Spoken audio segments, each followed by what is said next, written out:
Hi friends, mutton குழம்பு இப்படி ஈஸியாக சூப்பராக டேஸ்ட்டாக பண்ணி பார்க்கலாம் வாங்க.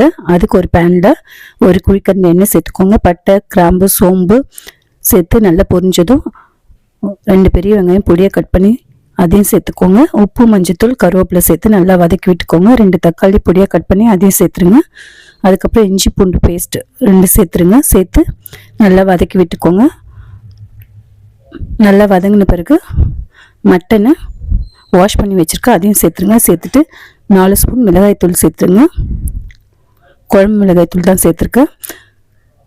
அதுக்குள்ளே மிக்சர் ஜாரில் தேங்காய் பல் 2 பொடியை கட் பண்ணி, பச்சை மிளகாய் 2, சோம்பு சேர்த்து அரைச்சி அதையும் நல்லா ஃபில்டர் பண்ணி ஊற்றிக்கோங்க. அதுக்கப்புறம் கரம் மசாலா 1 ஸ்பூன் சேர்த்துக்கோங்க. சேர்த்துட்டு 3 விசில் விட்டுருங்க. இப்போ மட்டன் குழம்பு சூப்பராக ரெடி ஆயிடுச்சு. நீங்களும் செஞ்சு பாருங்கள். செஞ்சு பார்த்துட்டு எப்படி இருந்துச்சு